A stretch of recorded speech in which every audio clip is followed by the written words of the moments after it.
জ্বালানি ও নিত্যপণ্যের ঊর্ধ্বগতির মধ্যেই এবার গ্রাহকদের ঘাড়ে চাপতে বসেছে বিদ্যুতের বাড়তি বিলের বোঝা।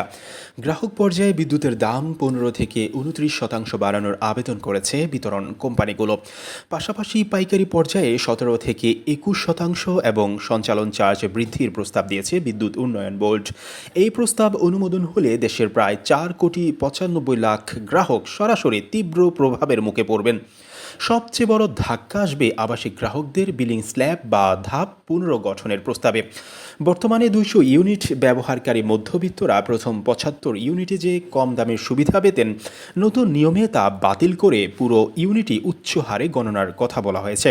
ফলে 1,53,00,000 মধ্যবিত্ত ও নিম্ন মধ্যবিত্ত পরিবারের বর্তমান 1,295 টাকার বিল এক লাফে সর্বোচ্চ 27% বেড়ে 1,640 টাকা পর্যন্ত হতে পারে।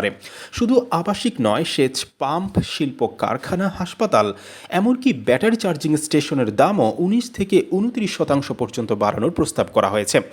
বিতরণ সংস্থাগুলোর মধ্যে ডিপিডিসির ঘাটতি 1,083 কোটি এবং ডেসকোর ঘাটতি ছাড়িয়েছে 2,611 কোটি টাকা। এমনকি 77% গ্রাহকের সেবাদাতা আর ইবির লোকসান ছাড়িয়েছে 1,698 কোটি টাকা।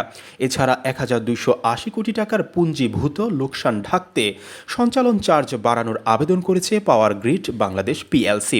লোকসান ও আমদানি ব্যয় বৃদ্ধির কারণ দেখিয়ে 1 জুন থেকে কার্যকর করার অনুরোধ জানানো হয়েছে।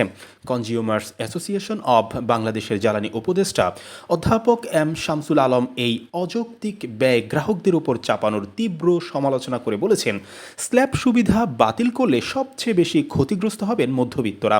তার অভিযোগ, নিয়ম নীতির তোয়াক্কা না করে অবাস্তব খরচের দায় সাধারণ মানুষের ঘাড়ে চাপানো হচ্ছে এবং এই প্রস্তাব নিয়ন্ত্রক সংস্থার রায়কে প্রভাবিত করার অপচেষ্টা। উন্নয়ন আর লোকসানের অজুহাতে বারবার সাধারণ মানুষের পকেট কাটার এই সংস্কৃতি বন্ধের দাবি দীর্ঘদিনের। গ্রাহকদের প্রশ্ন, বিগত বছরগুলোর মুনাফা আর জবাবদিহিতা এড়িয়ে কেন বারবার অবাস্তব খরচের দায় তাদের উপর চাপানো হবে? তবে এই প্রস্তাবের ভবিষ্যৎ এখন ঝুলে আছে বাংলাদেশ এনার্জি রেগুলেটরি কমিশনের গণশুনানির উপর।